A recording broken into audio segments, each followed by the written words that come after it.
Alan's like, man, I can't believe I let Gina talk me into this. Yeah, that's what I would be thinking. We're live. I'm looking tidy in these whiteys.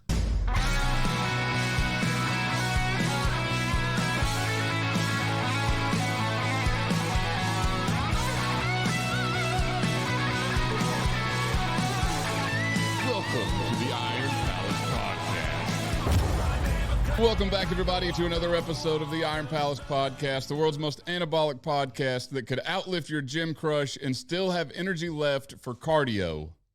Probably. Introducing one of the fitness powerhouses that by mere mention of his name, V-Shred starts to quake. He is the man that not only taught us how to squat, but how to have proper beard care. From making Atlas stones to building one of the best gyms this side of heaven, he inspires everyone to train untamed. Alan Thrall, ladies and gentlemen. That was pretty damn good. Yeah. You've been practicing that, Caleb? I have for like the last week. Yeah, well done. That was good, man. We tried to get Gina to say that when she was she on. wouldn't do it. She wouldn't do it. Yeah, no. Does everybody there say that all the time? I imagine they do. No, absolutely not. No. Is it because you don't want them to, or they just don't? No, they can do whatever they like. I'd They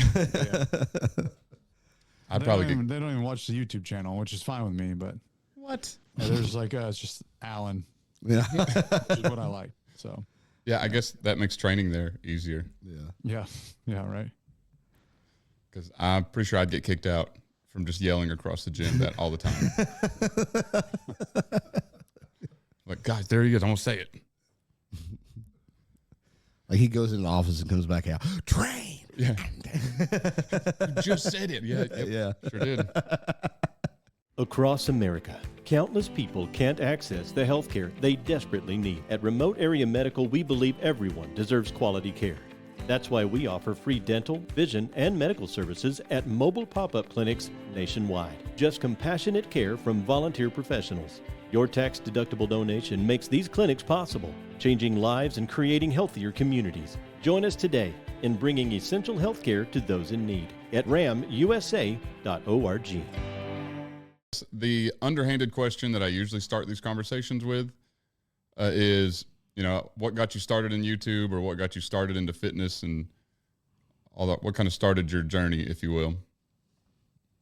Dang, man. I mean, you want me to talk about starting with YouTube or starting with fitness? Was when I was real young.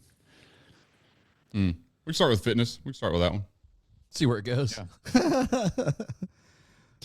To be somewhat brief, I think that, okay, let's see. I don't know where to take this. So I would say that when I was young, skateboarding was my first thing that I would do. And so I would skateboard pretty much any free time I had. First thing I loved doing that was physically active. And I'd go outside at night and we had like a patch of concrete, and I'd do my tricks, do my kick flips and my pop shove-its over and over and over and over. And that's kind of where like repetition and practice, I'd say, started. And then I noticed getting better at it. And then I did play some team sports, but I wasn't really into them. I would say that football was the first actual sport that I started doing. And that was the actual, first piece of fitness I guess I got into was playing football. And I think that looking back on why I played football and why I got so attached to sports and working out and exercise, because I started lifting weights and running at a really early age. And I loved it even when I was young, which is kind of odd for a, like 10-year-old to really like running. Yeah. And I think a lot of it goes back to my older brothers. I have 4 brothers, 2 older, 2 younger. And my 2 older brothers would always get in trouble. And especially the one above me, he was always in trouble with the law or with my parents or with smoking weed or getting drunk. And the cops would show up to his school, pull him out of class. He'd go to the principal's office. He'd get suspended. He got expelled from his high school. My parents would call the cops on him, and the cops would come to the house to talk to him. He'd run away from home, all this kind of stuff. And it kind of scared me straight seeing all that. You know, I don't want to go to the principal's office. Yeah. I don't want the cops. I don't want my parents to bring the cops here for me. And so I was a good kid because of that. I got good grades. I was really into sports. I was into trying hard at practice, and then I tried to do well at football or whatever sport I was doing so my parents could come watch me. And so I really, like, when I look at the psychology of kind of why I am or why I was the way I was, I think that a lot of it was that. I had my two older brothers to kind of scare me straight. So I just latched on to sports. And then from there, I got seriously into lifting weights when I was going into high school. The high school football coach, local high school football coach, came and invited us to a summer camp of weights. And I loved it. And so I was just stuck with that. Football, track and field, and lifting weights year round all throughout high school. And then it just kind of went from there. But that's where it started, I would say. Yep. So then when did you get more into strongman? Yeah, that was once I got out of high school, I stopped playing football, and then I stopped lifting weights because I was so obsessed with lifting weights, but not because I wanted muscles or because it was good for my health. I'm not thinking about any of that at 18 years old. It was just because I wanted to be better at football. So when football was done, I kind of thought, why, what's the point of doing this anyways? And I actually latched on to running, long distance running, just because I enjoyed it. So I started running like a madman, and that's all I would do is run for probably a year and a half. And then I decided to join the Marine Corps.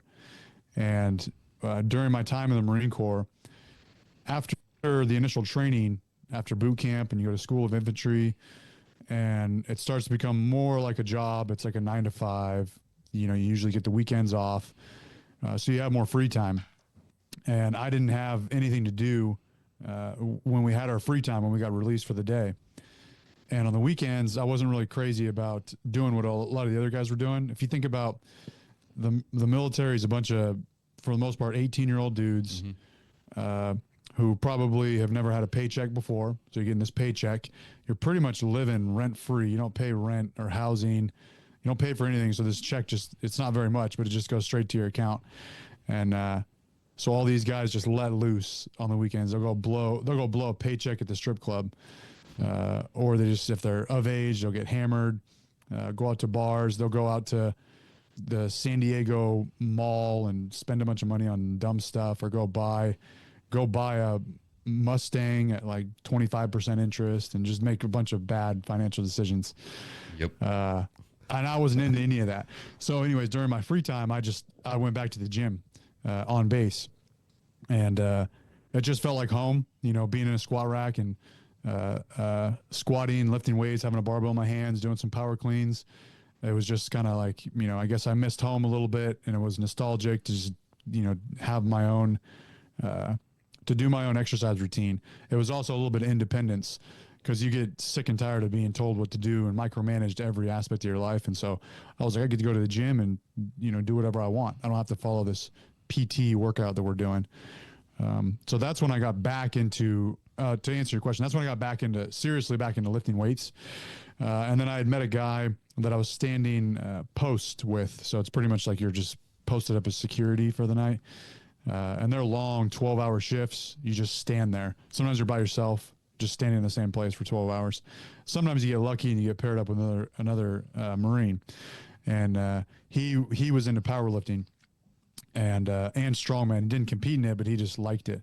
And so he was talking to me about it, and he really convinced me to start doing his programming. Come with me to the gym and we'll work out together.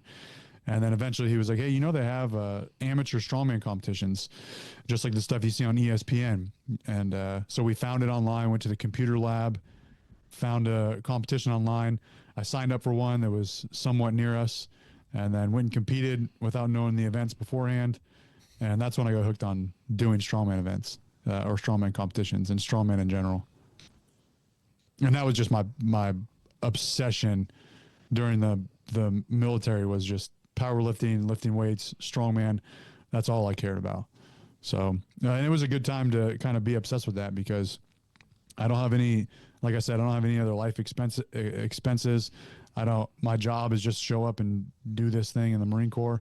I got a chow hall. I can just stuff my face whenever.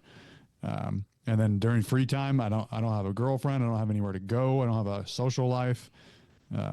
Especially where we weren't in San Diego anymore at this point. I was in Virginia, like out in the middle of nowhere in Virginia. So there's not a whole lot to do. So it's a good time to just stay in the gym, as much as you can. So that's where that all started from. Yeah. I couldn't hear what you were saying over there. But yeah, I know whenever I was in the Air Force, all I did was train for like bodybuilding. And I had a lot of friends that would talk about powerlifting. And I had no idea what it was and never really cared to until I got out. So I was like, man, like you said, that would have been a great time to do that, because I was exactly that. I lived in the dorms. I didn't do anything. I just sat in my dorm, or I'd go work out, and didn't do any kind of competition or powerlifting or strongman or anything. So I just wasted a lot of time. No, I mean, at least you lifted weights. So Yeah. I'd say that was a good base. Yeah, it wasn't bad. Blood and playing video games and blowing your paycheck. So True. Because I had a lot of friends that did exactly like you said. They had the 25% interest, Camaros, and all kinds of stuff. So I mean, there was definitely worse things to do. But yeah. But yeah. So then, when did you start? God Lord, I feel like I can't talk right now. Too much caffeine. Yeah. Your heart's skipping beats. I think Sometimes his learning disabilities just get the best of him, though. We can't always blame the caffeine. That's why I drink a lot of caffeine, so I can blame that. It kind of covers it up. We're trying to pick a ribbon color for whatever it is he's got, so we can start wearing it in support on the podcast. Yeah. A ribbon color. But so then, what made you start YouTube? Once I opened the gym, that was my plan. Getting out of the Marine Corps was open my own gym, and I had been posting on YouTube at that time. This would have been probably started posting on YouTube like 2010, but it was just a random video of like a 455 squat. I'd put that up. So it's just random training video with no description, no context, no nothing. And then once I opened the gym, I had a little camera that I got at Best Buy, and I'd start recording people working out at the gym, and then I'd put it into a video and I'd put it on YouTube. This was, Instagram was around, but I don't even know if you could post videos at that time. And I didn't have an Instagram. So I would just post it on YouTube and hope that people like from the area would see it, but nobody's going to see, down the street's going to see a random video on YouTube and, come sign up. So that's what I did initially, was just posting highlight videos. Mm-hmm. And I would post some training vlogs where I would do a voiceover of the training vlog. And then it just got to the point where owning the gym, there was nobody. It was there'd be days when I'd see like 2 people at the gym. Like I'd stay there all day because there's no members and I didn't have personal training clients. And so I'm like, man, I got a lot of free time to do something. And so every morning I would write down 3 things that I'm going to do today to try to get some members or expand the gym or do something productive. And at one point I was like, I think I should make an instructional video just teaching people, if I was teaching someone how to squat, bench, deadlift, overhead press. And so that's what started the first 4 videos, how to squat, bench, deadlift, overhead press, was me just creating these videos and then post them online. And it was the how to squat video that got really, really popular overnight. And it was posted on Reddit, and then it made its way to the front page of Reddit. And so it got really, really popular. And so that's how the YouTube videos started officially. And I was like, all right, I could do some instructional video stuff. And so I just went with it from there. Yeah, I think I watched all those. Nice. Yeah, probably have too. Well, because that was right around the time that I was getting into powerlifting and stuff. And I was like, well, I've done squats, but it's always been high bar or just a random squat. No one ever showed me. So I was like, I should probably learn how to do that. And so then I just started typing in YouTube, how to squat. And that was one of the first ones that pops up. And then that leads me down the rabbit hole of how to bench, how to deadlift. Yeah. You still don't know. Across America, countless people can't access the health care they desperately need. At Remote Area Medical, we believe everyone deserves quality care. That's why we offer free dental, vision, and medical services at mobile pop-up clinics nationwide. Just compassionate care from volunteer professionals. Your tax-deductible donation makes these clinics possible, changing lives and creating healthier communities. Join us today in bringing essential health care to those in need at ramusa.org. No. That's cool. But a lot of those videos, or most of those videos, were really inspired by Starting Strength, the book Starting Strength, because I had the same thing when I was in the Marine Corps. I wanted to learn about barbell training, and so I went to the computer lab, went on Amazon. This would have been like 2009, I think, and I think all they sold on Amazon was books, and so I bought Starting Strength, the original or maybe the second edition. And I got that book and I'm flipping through it. I'm like, this is like gold. You know, like, how do you not, oh man, this is so awesome. How do you lift a barbell and not know this? And so a lot of that I just kind of put into video format. And then people kind of had their own experience with that. Like, wow, this is really good information. When I didn't like make all of it up, I guess I just packaged it differently. Yeah. So yeah, I get it. When you finally like learn all that stuff, you're like, damn, why did I not know this before?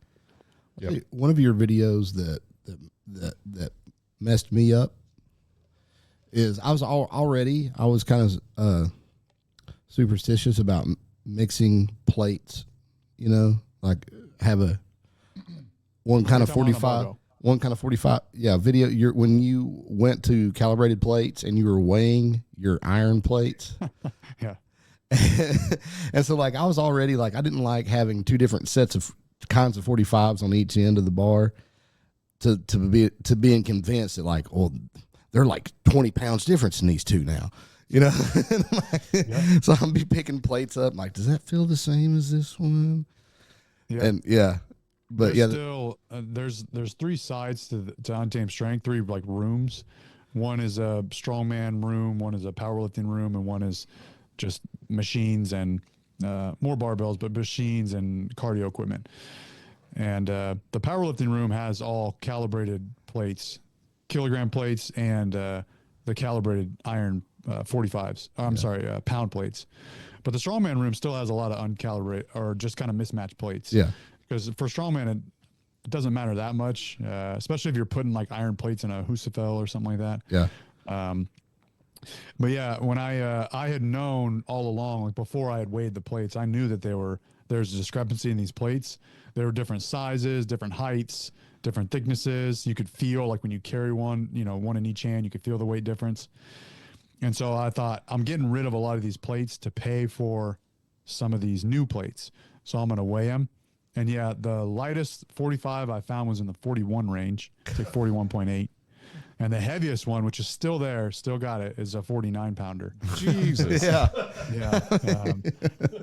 So yeah, if you just had like, I mean, it would have to be perfect, but if you just had like, you know, if you had 4 plates on each side and they're all like 3 pounds heavier and 3 pounds lighter, you're all sorts of cockeyed on the bar. Oh yeah. Well, at the gym we used to be at, I think someone had watched your video and went and weighed them and wrote on each 45 how much it was. Yep. And it didn't bother me sucks. as much. As long as, for me, it's a visual thing. If they look the same, I'm generally okay. Holland, on the other hand, I would see him at the gym, like looking at each one, looking at the other side, and he would just kind of make sure they're about as even as they can be. Yeah, and when I would rack them back, I would rack them back in the order. So you've got the matching weight on either side. So that was the next one you put on, and then the next one you put on, and then I'd come in the next day and they'd be all scattered, and I'm like, ugh. I'm not gonna lie, that was probably. I'm not like that at all. I would not write on these plates because then, especially as a gym owner, you got a bunch of people avoiding all these plates, only using these plates. Yeah. Or they're like dumping plates off the weight tree to get to the back one, and then so I don't want to do that. And I don't care if I'm doing squats on the strongman side, I'll put whatever plate on is closest. And I don't sit there. Even when I put on the 49, I know which one it is. I don't care. I just put it on. Maybe if I'm doing like 1 plate per side on overhead press, maybe you can feel the difference there. But if you got like 350, 400, 450, you're doing deadlifts, it doesn't really matter. The point of me weighing it was a really popular time, at least in my bubble, my circle. I think because I was a starting strength coach, but micro loading was huge. Like you just linear progression, just add like half-pound plates on each side, and then do your 3x5, and then add another half-pound. Instead of when you can't do 2.5 or 5-pound jumps, 2.5 on each side, just use the micro plates. And I would tell people like, this just it's pointless because you're not even fixing the uncalibration in the plates. Yeah, it's true. You might use a plate today that's 43 and a plate later that's 47, and you're sitting there finicking with like half-pound plates. So I'm like, you're just wasting your time. And then there were people that I was working with in the gym who would be like, not personal training, but I would just, would keep up to date with them. And like, oh, I did 155 today. And then I failed 157, but today I got 160, and I'm looking at like their plate configuration. And I know, I'm like, yeah, this plate right here is like 3 pounds heavier than that one. It's just all like, dude, you're just worrying about like little small things that don't really matter. So that was why I weighed the plates, and I was like, stop micro loading your plates unless you use the same exact plates in your garage, or unless you use calibrated plates. Yeah. But if you're just in a gym with a bunch of random plates, your micro loading doesn't make a whole lot of sense. Yeah, I will say I remember watching stuff about that and just not being interested in it. Yeah. Good. I don't know. Just to me, even looking at a half-pound plate, just nothing in me wants to put that on the bar. Yeah. Yeah. The only time I think I've used them is if we're up to like 495, and I'll put it on just so I can say 500, just because I hate 495. Oh yeah. But never for an actual PR, boys. Here we go. Yeah. Yeah. There are some places some old school gyms that will only go like 45, 25. Yeah. I don't blame them. That's it. I think we actually just got our first 35s at the gym. Yeah. And that was because they were given to us. They were free. Yeah. We've only got 55s, 45s, and 25s, and then change. But yeah. So one of the videos I liked was your Atlas stones to your concrete floor. Just What was it? Was I doing that? yeah, I think that was like one of your early ones. That might have been when I was still in a garage. Yeah. Yeah, and I don't know, my brain, maybe my brain wasn't fully developed or something. But yeah, dropping the straight onto, I think I would put like a horse, 3/4 inch horse stall mat. But even still, yeah, just dropping it from like 54 inches, 300 pound stone. Yeah, that was stupid. Yeah, and then it took a little while too. Well, actually, no, that did happen at the first gym, because I would do that in my garage, but then it happened at the first gym, and I remember I didn't realize it was messing with the floor until I was walking across the gym, and I rolled my ankle a little bit, and I felt a soft spot under the horse stall mats, and it was right where we load the Atlas stones in the rack, and I pulled it back, and sure enough, it was like shoved down. It was just, the ground was just crumbled in a little circle, and I pushed on a little bit, and it just like fell down, and the foundation of that place was only like, I don't know, 4 inches thick, and then there was just space underneath, and then dirt underneath that. And so I'm like, holy shit, this whole place could go. So what I did when I left that place was I just got like, I don't know how many bags of sand, and I poured the bags of sand in, and it just piled up underneath the foundation. And I just kept pouring it until it just made this little like mound underneath. And then I put some concrete on top and smoothed it out. So that's what the floor was made of. But after I left, you just kept moving the Atlas stones around and made like a Dossie version of that board game where you try to not knock down the penguin, break the ice. Yeah. Yep. First one to drop the Smith machine through the floor wins. Hopefully there was no heavy machinery in that place when I left. And then I also on that topic, one of the members broke a window. He was doing axle bar clean press. And they had these huge truck tires. They're inflated truck tires, and they I remember this. They bounce like 6 feet in the air. Yeah. And he was doing them by the window one time, and I said, Dan, man, do not do those. Don't do axle cleaner press by the window. He's like, oh yeah, okay. And I see him doing it again. Another time, I'm like, Dan, I'm serious, dude. That's gonna bounce and go through the windows. And sure enough, a third time, I wasn't there. He calls me, and he's like, hey, fuck, man. Like, the axle bar just fucking shattered the window. I'm like, Dan, were you doing cleaning press? He's like, yeah. And the fucked up thing is, I think I remember you telling me not to. Yeah, so anyways, when I left that place, I guess I was just like dirt broke when I had left that. But when I left that building, when my lease ended, I couldn't afford to get a new window. So I went to a plastic. It's called Taps Plastic. It's a plastic shop. And I just got like the same size of the window, a piece of plastic, clear plastic. And I folded that into the window. And I did the walkthrough with my landlord. And she's walking through and she's looking at everything. And we get to the window and I'm holding my breath. She's like, I'm like, don't touch the window. Don't touch the plastic. Don't touch the plastic. She just walks by it, doesn't say anything. So she didn't care. Like, I got most of my security deposits back. But yeah, I'm wondering who moved in there and found out that was just a fake plastic piece stuck in there. I bet that was hilarious when they found that out. Yeah, just pulled it in. They probably they thought they broke it. And then went over like, oh, look at that. Yeah, oh shit. And that place is like down the street from where I'm at. And every once in a while, I haven't in quite a while, but sometimes I go on a run around the gym and I'll like in the, on the streets in the neighborhood. And sometimes I'll run back towards the first Untamed Strength, that first gym. And I run by that place and someone's in there. But I kind of jog by and I'm like looking at the window, trying to see if it's still the plastic piece. And I remember one time I was jogging by and I'm like, damn, I want to go feel that window. I'm like, no. I'm like, there's cameras around here, I'm sure. Someone's going to be like, this crazy dude's trying to break in. This neighborhood's got a window pervert. Like, why were you trying to break in? I wasn't. I just wanted to feel it. Touch the window. I'm just going to keep running. But yeah. Yeah, right. Creeping in. Yeah. Just want to feel your window. Is it a real window? That's all I want. Like, what, you never felt a window before? I could go lick it, yeah. Serial window feeler. Just feel a bunch of windows, so then you can say theirs wasn't special. Go to different places. Felt every window on this block. Do you know what they feel like? Groping windows.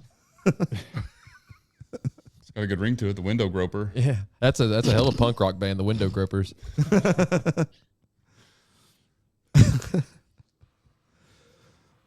So how many buildings have you been in now? Is this the second one? That would be the, I moved in 2013 to the spot I'm talking about now. Was there till 2015. Then I moved to a second location, which is just down the street from where I'm at, all in the same area. And the second location, if you've seen any of the YouTube videos, it had blue walls and there was like a wooden loft behind me. But any videos from there, that was from the second location. And I didn't get along with the landlord, and so after 1 year, she let me out of the lease, and I moved down the street to where I'm at now. So I moved in 2016 to the powerlifting room at Untamed Strength now, and then in 2019, my neighbors moved out, so I punched a hole in the wall, moved over, had 2 spaces. And then 2022, the neighbors on the other side moved out, and I punched a hole in that. So it's got three rooms that you can walk through. I know, because I'd watched, every time I see Gina's videos, she's in like a different spot. And for a while, I was like, this is not the gym. Like, I thought she was lying for a while. Yeah. I was like, there's no way she's at Untamed Strength, because this place does not look like what I've seen. But I guess that makes sense because it just keeps getting bigger.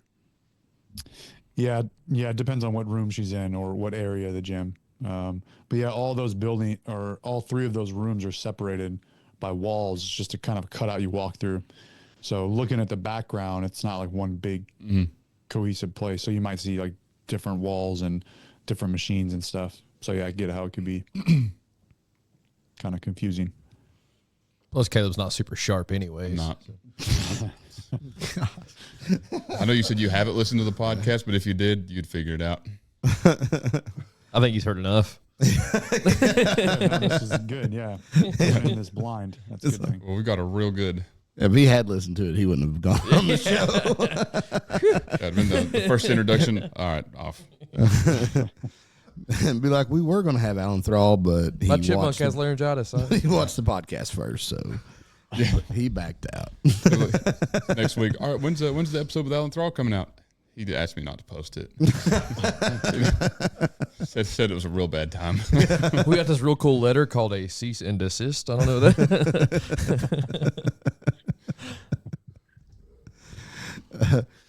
When you talked about you did your first strongman show and didn't know any of the events, made me think. We coach powerlifting, Special Olympics powerlifting, and we coach with a guy who, I don't know, for the last 50 years, all he's done is powerlifting. And I was getting ready to do I had gone and done a strongman competition, came back, and he was asking me about how it went. And I was telling him, like, they changed a couple of the events after we'd gotten there, And I was like, yeah, they did this, and I was ready for a car deadlift, and they nixed it and did, something else instead. And he was like, what? He was like, well, how does that work? You haven't trained for that. And I was like, well, that's strong, man. Yeah. But like it just flipped him out that like they changed the events, I was like, man, that happens sometimes. Yeah. Honestly, I like that. I think that specificity and like people being obsessed with the events and the equipment and the pick heights and the log size and the specific weights and the order of events and all this stuff is like, it's just, don't even worry about it at that point. They just get so focused on it. I get it if you're like going to a national competition or one that's really important. But if you're just a local competitor, especially if you're new, it does not matter. Like I host events and I'll get emails about like specifics and details about all this stuff.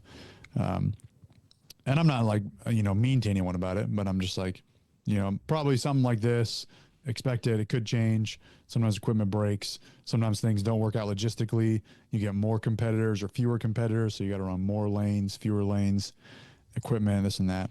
So yeah, I really like the strongman from like the 80s and 90s where those dudes just kind of showed up and did whatever was put in front of them. Yeah. But yeah, I get that. I get, why people need to be specific, especially at the top level with YouTube and watching all these guys, World's Strongest Man competitors and all the big competitions and Giants Live.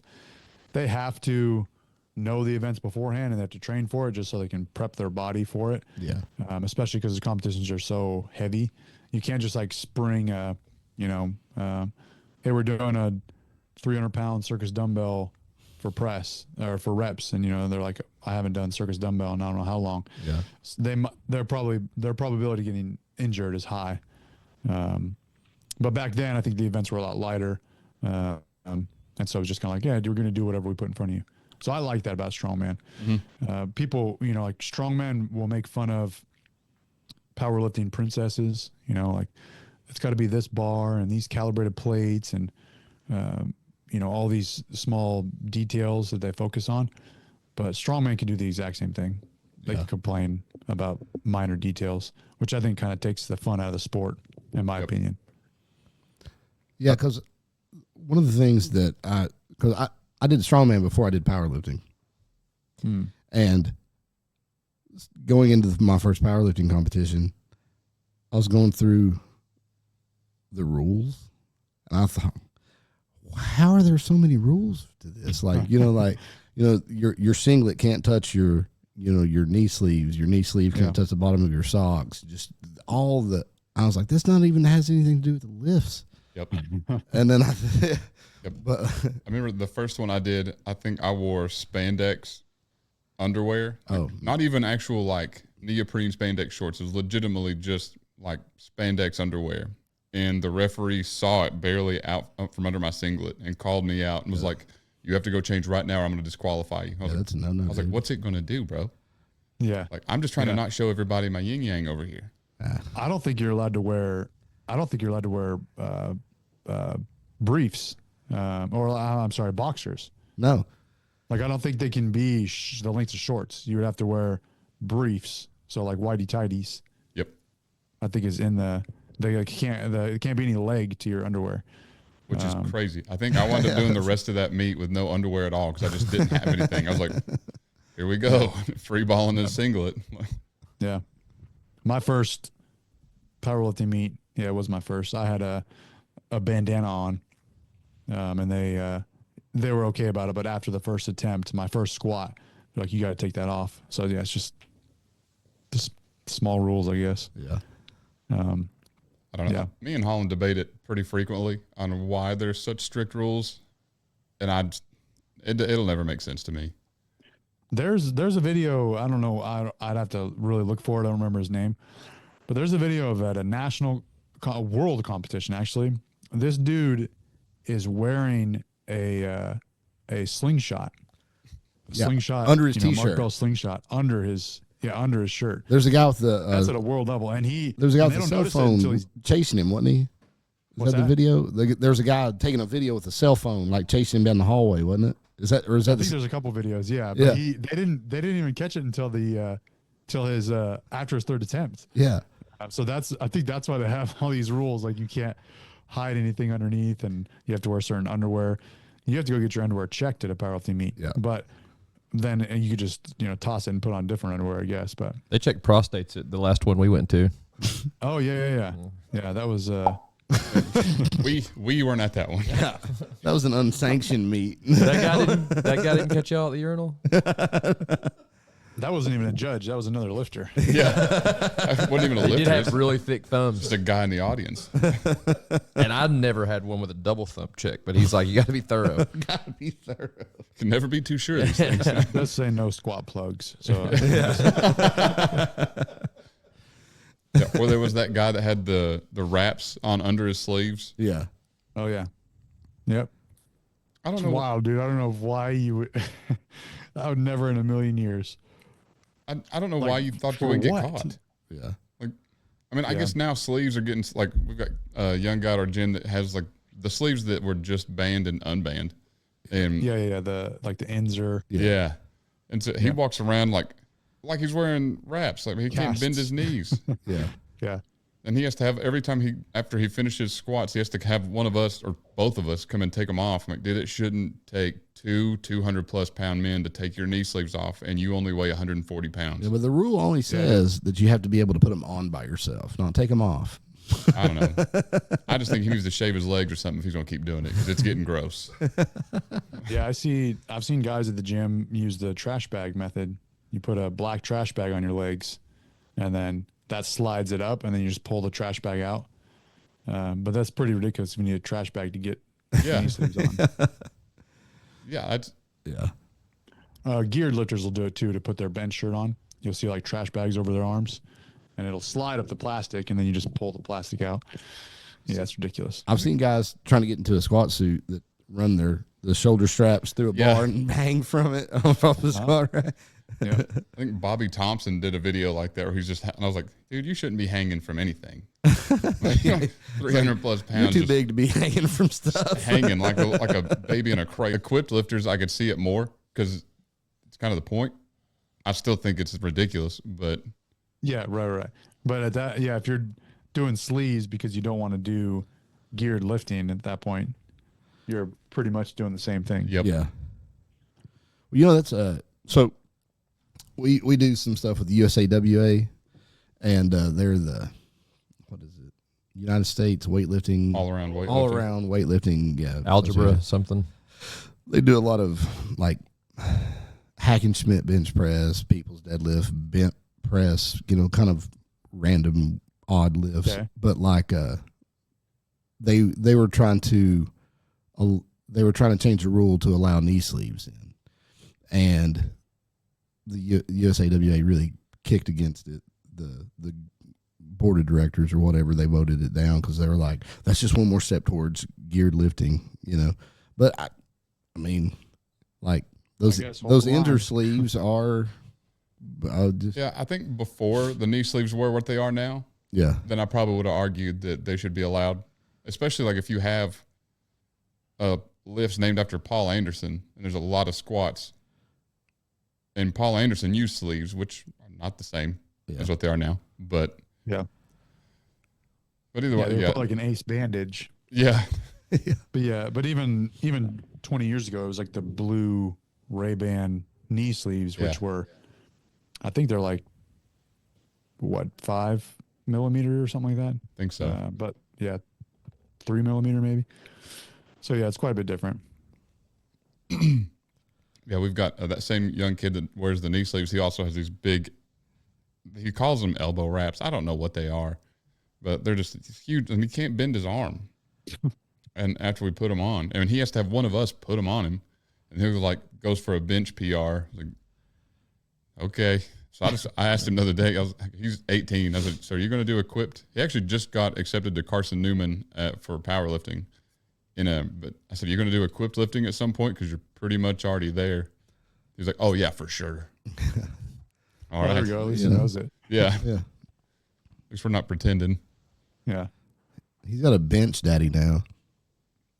God. And I will say I don't know, it's kind of fun being able to bench, 200 pounds over your max.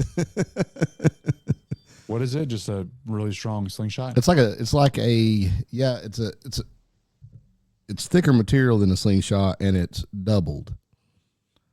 Damn. It's just a bench shirt at that point. It's a fourth of a bench shirt. Yeah. Stretchy bench shirt. Yeah. Yeah. Yeah. You had to have somebody help place your hands on the bar. It's just a bench shirt. Across America, countless people can't access the health care they desperately need. At Remote Area Medical, we believe everyone deserves quality care.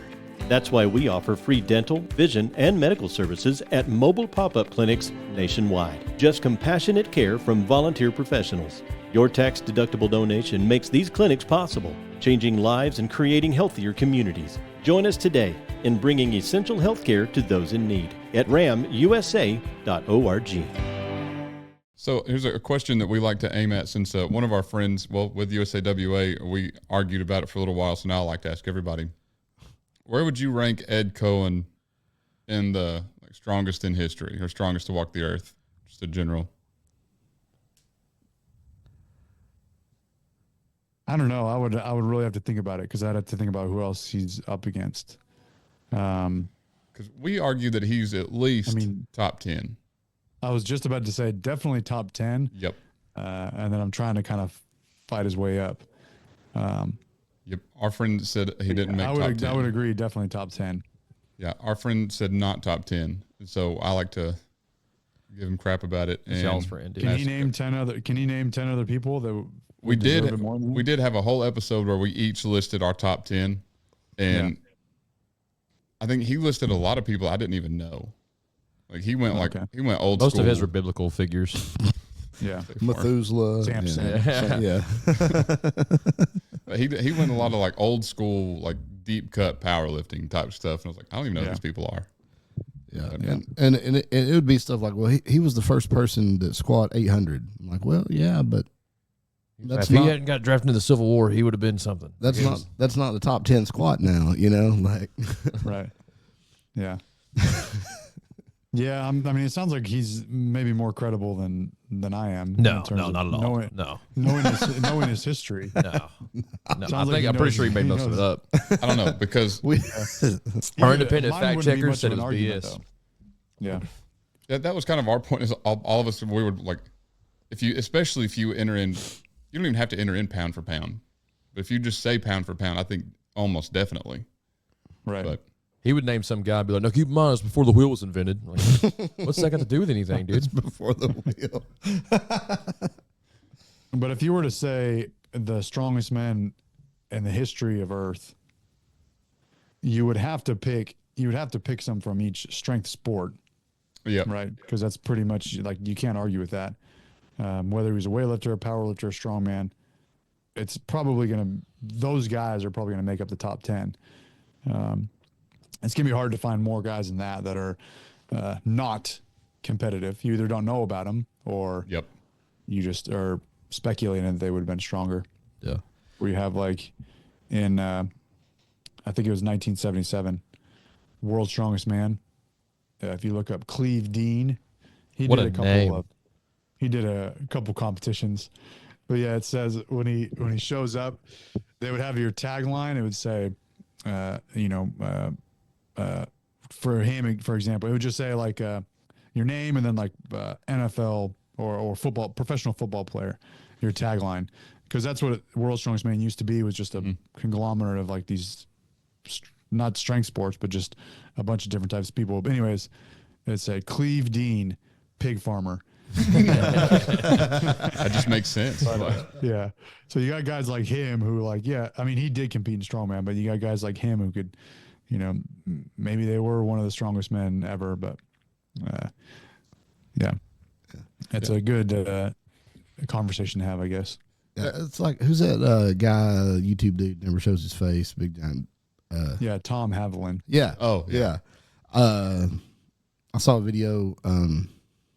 They were like, could he win World's Strongest Man, or could he compete in World's Strongest Man? And they were breaking down some of his lifts, and they're like, he could probably podium. Yeah, I think so. And the guy just lifts at his house.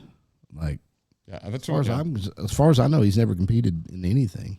Yeah, that was what sparked the conversation of top 10 was, I forget who made the video. Someone made a video talking about who would be the top 10, and then, but we can only go off what they did, not speculation of what we think they could have done. Yeah. So I was like, it's a good point. I mean, there's a lot of people kind of gets knocked off that list because we can just speculate what would have happened. We don't actually know. Yeah. Right. But then you would look at defining strength. Is it bench, squat, deadlift? Is it the heaviest clean and jerk in history? Is it the heaviest strict press, bench press? Because it really depends. Like if I went around my gym and asked, you'd have certain guys saying, so-and-so is the best, the strongest lifter ever. He's benched 1,400 pounds. And you're like, all right, well, that was with a shirt. Yep. It's like, this is what they think, like that's the strongest dude in the world. Yeah. And then you have other guys like, yeah, this dude strict press 405. It's just like, it's just semantics at that point. Yep. Like, Yep. Or I guess the definition of what we think strength is. So we were talking about that one time, and like we were trying to pick a specific lift that relates more to overall strength than any one. And I think we both agreed stone, like natural or Atlas stone loading or natural stone loading, probably overall strength is a indicator, because more muscle groups are involved, and I don't know, less technique. I think the only pushback I would give is that it really does matter. Your anthropometry matters a lot. If you're short and stocky, and you got a big torso and short arms, you're not going to be able to pick that stone up as well as someone who's got a really long wingspan like Tom Stoltman. But even like Paul Anderson probably could lift up a heavy freaking stone, but probably would not be like one of the best,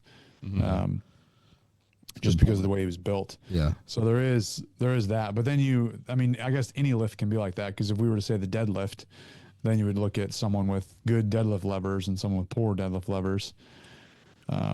So it's hard to actually pick one lift to say that's you're the strongest of all time.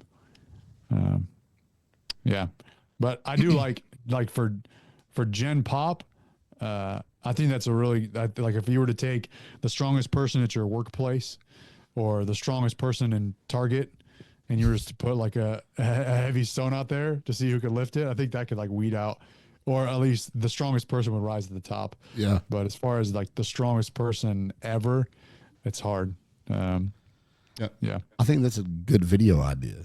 Well, that's Strongest person at Target. Yeah. We'll take a Target. We'll take one of our one of our stones out in front of Target and just we can make it look like one of those balls that used to be out there. Yeah, one of the red ones. Yeah. But well, where's that to Arnold? That guy. Everyone have to sign a waiver, or else you're gonna get sued, though. Oh, for sure. I was over at Mitchell Hooper's booth, and there was a guy looked like he was taking his lunch break from the road crew outside. Yeah. He was like 6'6", 6'7", had his bright yellow with the reflective stuff on his shirt, walks over, grabs the Thomas inch, and picks it up like it wasn't nothing. I remember. No That's shot, crazy. no nothing. Yeah, I remember because it made me mad because I do grip pretty often. I like to think I'm pretty good at grip events, but I went to the inch dumbbell and missed it, and then I turned around and this dude looks like he just got off work and walked in there and he's over there like, yeah. It's like, Didn't dude, even just- had no idea what the significance. He was like, "Is this supposed to be? This supposed to be hard to do?" yeah, I mean, but yeah, like Alan said though, I mean, he probably had 100 pounds on me and at least 2 inches taller than me. So, Yeah. Do you? There's guys that like again. It just depends on how you define strength. But there's I don't remember his name. I'd have to look for him. But there's a dude who does a bunch of grip stuff online. And do you do blobs? I do sometimes. I'm not good at them. So Do you know like what you've lifted? Like, have you done I did an 80-pound blob 40? like a couple of days ago. Yeah, half of an 80. Yeah. Yeah. So there's a guy. I think he's done 78, a 78 blob. Just like how big is So that? they have a custom blob, and then he puts like you could put weighted magnets on it. But yeah, so you know how challenging a 40 is. And this dude, there's a dude at my gym who like loves grip stuff, and he shows me this. But yeah, 75, 6, 7, 8, something like that. Freaking insane. Yeah, that's nuts. So I know that your hand size is a big factor in that, but it's still like the crushing grip strength to do that is pretty wild. Yeah, I'm really only good. Like I'm okay as a general in general with grip stuff, but primarily like the inch dumbbell or double overhand axle bar, or I mean the Saxon bar is okay. I pulled 200 on the Saxon bar, and that wasn't bad. Relatively easy too, though. Yeah, and that was after a competition. Yeah. But then this weekend I actually pulled. I went. USAWA actually has an inch dumbbell record, so you can use a loadable one and see how much higher you can go. And I hit 180, so 8 pounds over normal. Yeah, inch. dude, that's good. That's freaking good. Yeah, if I was the Thomas inch is extremely difficult. It's not like I went to try to pick it up and I couldn't. Like, damn.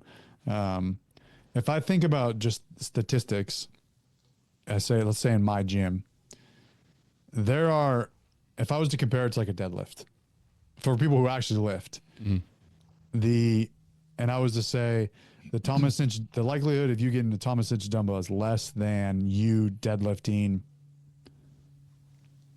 Let's just start with 700 pounds. Because there are more people in my gym who can deadlift 700 pounds than pick up the Thomas inch. So like, and that's crazy to think. There's a few people at the gym who've deadlifted 800. There's only, I think of 2 people in my gym that I've known who picked up the Thomas inch, like full lockout. So just like the statistic wise, you're far less likely to deadlift 700 plus 800, maybe 800 than picking up the Thomas inch. That's crazy.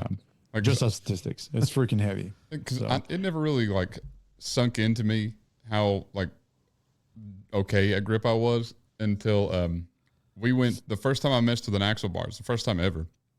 Is Holland's nephew, like I went in and he was like, all right, we're deadlifting today, but we're doing axle bar deadlift. I was like, I don't know how's that different? He said, okay, but we're doing double overhand. I was like, again, how is that different? And he said, well, it's bigger. And he said, on average, people deadlift 50% of their 1 rep max with a regular bar. I said, okay. And at the time, my 1 rep max was 500, and then I pulled 405 that day. Damn, dude. And I was like that. Damn, that's good. He goes, so you're not average. I said, dude, you can do that. You're like, I think Nathan was deadlifting over 6 at the time. Yeah. I was like, just do it, man. And he was like, I seriously can't. He tried and couldn't move it. I was like, stop messing with me. Yeah, dude, that's damn good. Yeah, because just run with that. Just keep doing that. That's what I keep meaning to do, and then I get sidetracked. My ADD won't let me focus on one thing. Yeah, I've tried, but especially like this weekend, we went to talk to the guys at Arm Assassin, and which shout out to Lucas, dude. Like he was showcasing the inch dumbbell, and I think in one day he lifted the inch over 30 times, just from where people would come and try it and then couldn't do it. And he was like, "Oh, look, yeah, you can do it." Like the next day, he's like, "Dude, I can't." I can't today.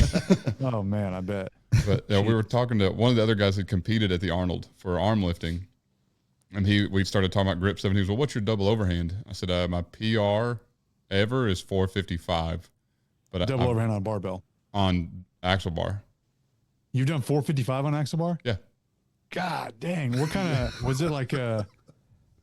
I mean, I think it's a 2-inch diameter or something like like an Iron Mind axle or something similar to that. The one we're using, isn't it Rogue? It's either Rogue or Titan. Okay, yeah, so it's the same. Yeah, it's the same. Dang, dude, you might actually do better with an Iron Mind axle. Probably is that. And then whenever I told that guy that it's not powder coated. It's just like bare steel, so it's kind of got a patina on it. I would like that a lot better. But it feels a little bit better. That guy said, he goes, whoa, okay, you lift more than I do. I was like, no way. But yeah, dude, that's good. That's freaking good. I think the most I've ever double overhanded barbell was a little over 5. Because I didn't know how to mix grip either for a long time until I started lifting with Holland like 5 years ago or so. And so I just always assumed deadlift is double overhand. I didn't know. And then the only little bit of information I had before that was people tear a bicep if they turn their hands. So like, well, don't do that. Yeah. So then Holland was like, I kept dropping 500 and he was like, dude, just turn your hand. Right. I was like, oh, and then it's magic. Did you have like prior grip training, or were you like a rock climber or something? No.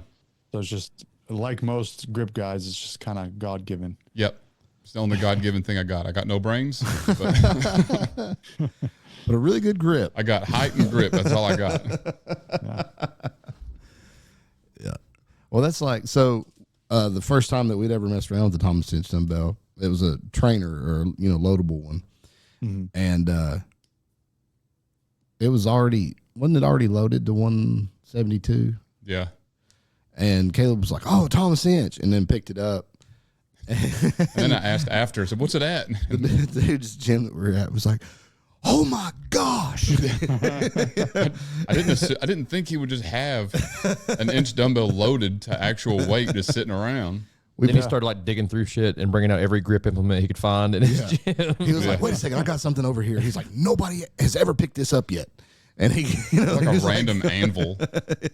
Yeah, dude, I get it. Like when I've seen a couple of guys at the gym lift it, even though I knew they had the potential lifter, I knew they had good grip. Just to see the unliftable dumbbell get off the ground, you're like, oh yes, it's cool to see. No, that's what made me mad that I didn't get it at Mitch Hooper's booth and at the Arnold. I still don't know why I didn't get it. I by that point I'd done it multiple times, and it was the cut.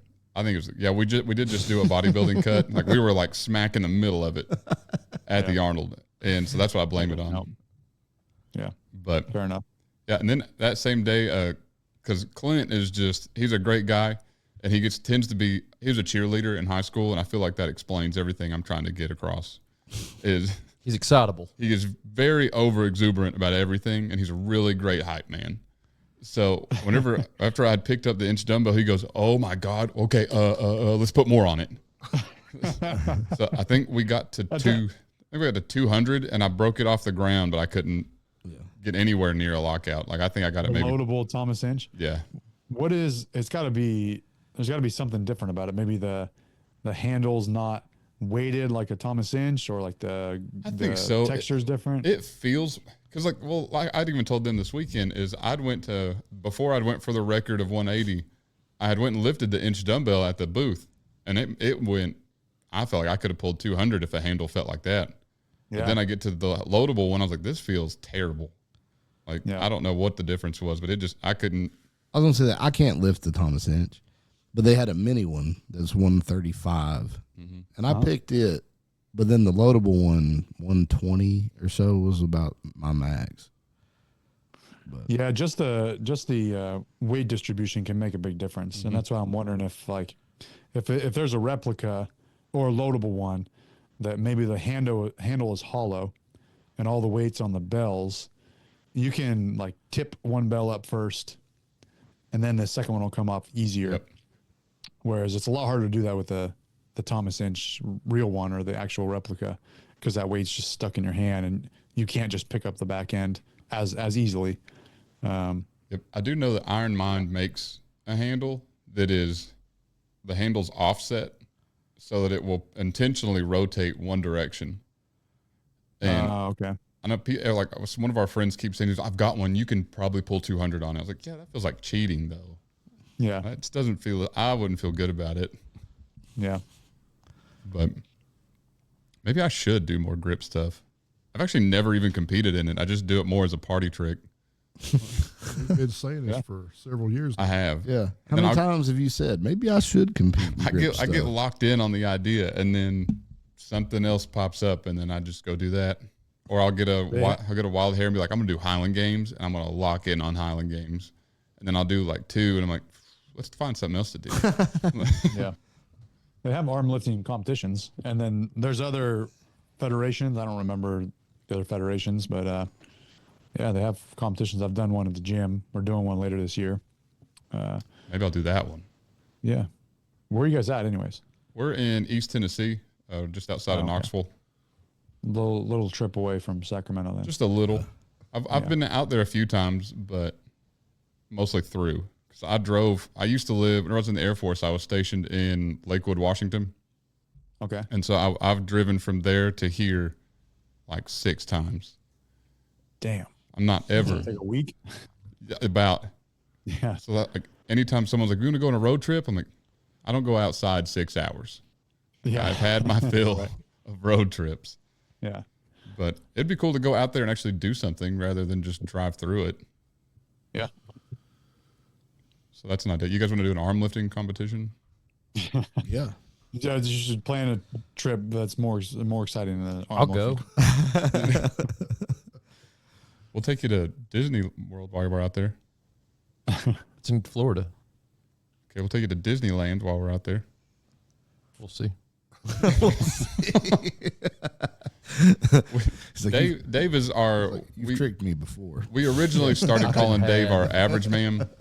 I'm falling for it. Dave doesn't really lift like we do. He's in the gym and stuff and hangs out with us a lot. But originally it was, Dave, we want you to hang out with us so that we don't get too boring talking about just gym bro stuff. And then so originally we had this idea of we're going to deadlift a car, and then Dave will not be able to deadlift the car to make a great video. Yeah, we had this pink Barbie Jeep that he was going to deadlift afterwards, you know. Yep. I was like, the plan is, well, me and Holland will lift the Jeep. Dave won't be able to, and then we'll change over, and then it'll be the pink Barbie Jeep on the deadlift rig, and then Dave will lift that. And then Dave just picked up the car anyways. I was like, thanks for ruining the video, Dave. Nice. I was going to say, this sounds pretty degrading, but it's good that that you actually did it. To be fair, it was his idea. Oh, okay. Yeah, it was all my idea. Stupidity is my lane.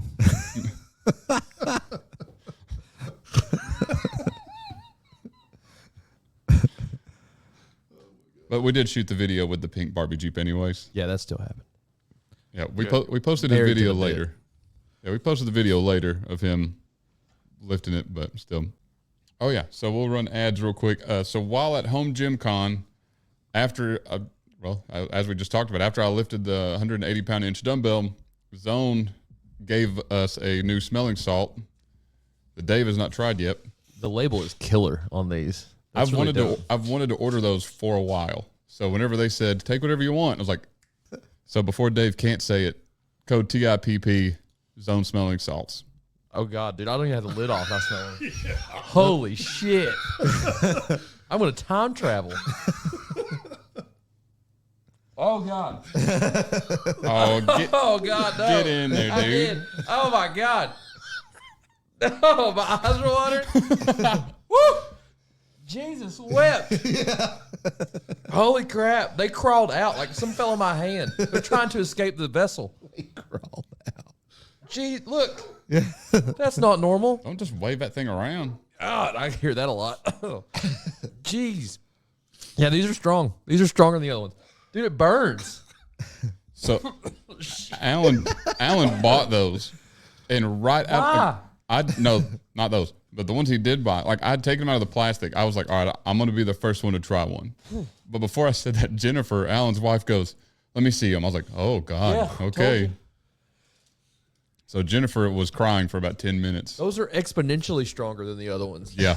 And those were the display ones. They've been used all day. I expected because Bible keeps bringing these in. Oh, these are the strongest ones. They're like, they're stronger, but like not that much. That's like a different planet. My right nose, not right nose. I can't say right nostril's on fire, bro. All right. So you want to do another one? Dave's got 2 noses now. Yeah. Oh my God. I taste them. They taste great, but still. It tastes great. I gotta pee. Okay. Oh, not that. NutriFit. Oh, NutriFit. NutriFit, if you're needing supplements, creatine, protein, any of that stuff, this is a Regenesis. It's a good product. For organ health. We keep it in studio all the time. Yeah. Go to NutriFit.com and promo code CalebCDay on that one. Yeah. And then a new sponsor as of today is, I wrote it down so I can make sure I don't mess their name up, because Revive and Restore Nutrition. They make loaded teas, the caffeinated teas. They're wonderful. They're the reason I can't really talk straight today, I think. So go check them out. Link will be in the description for those. And then also what will be in the description is the link to our Etsy page to get our sick merch. The flavor of my tea is called Womanizer. It is. It is. And it's delicious. Yep. They are delicious. Sorry, I thought I'd throw that out there. I've only tried this one. This is Rogue Unleashed, and it's been my favorite so far. Yeah, that's what I had at the stone lifting competition. Mm-hmm. And then one more. Oh yeah. Oh, Hosswear. I forgot Hosswear. Looking for gym clothes, t-shirts, shorts, hoodies, hats, that kind of stuff geared towards kind of strongman, Highland Games athletes. Check out Hosswear.com and use code TIPP for them. Those did permanent damage. At least you didn't end up in the floor rolling around like last time. I didn't want to get closer. They were there. I've been seeing that. It seems like you've shifted more towards just general fitness rather than strength. Stop that tickles. Is that just because you like training that way better, or what Pretty kind of? much. I just enjoy it. I enjoy like not having a timeline or a deadline of need to do this before this time. Usually, if I sign up for a competition, I want to try to win. Mm-hmm. And so it's nice just not to have any sort of pressure in training, and honestly, just recently, or lately, just sort of winging it. Doesn't mean I just go to the gym and like curl some 20-pound dumbbells and call it a day. I still like to train, but just to kind of make up the schedule as I go based on how I'm feeling. Not train for events that I don't like, just do more of what I do like. Yeah, and then a lot of times with my family in the gym and just being busy, I don't need to like devote much time. Like I don't need to block out a big window of training. Sometimes I will get like an hour and a half to just train, but I might do like 30 minutes of something now and then 30 minutes of something in the afternoon. So just kind of do my workouts that way. But yeah, I enjoy like the freedom of doing kind of whatever I want right now, rather than training for a competition. And to be honest, I'm at the gym, every single day for the most part. If I'm not doing strongman, I'm doing like strongman classes, or I'm helping other people out with strongman. Like it kind of hit me when I did nationals a couple of years ago. It was in Virginia, and I'm just kind of sitting there like not really into it. The competition, I just wasn't vibing with the comp. And I'm like, why did I come all the way out here? and like take this time off from work, away from my family, spend all this money and come out here and do an axle clean and press and an axle deadlift and to like pick up to throw these Cerberus sandbags. You know, I'm like, I got all this and more at home. And I do it all the time and I'm around it all the time. Like I don't need to, there are lots of times when, not that I'm burnt out on the gym or anything, but yeah, I'm just like, I just want to do, some dips and some pull-ups. That's it. I don't want to go do strongman stuff. So yeah, it's basically just whatever I want to do. I just chase that. So that's kind of where I'm at. But California Strongest Man is a fun competition. I usually like the events. The location's cool.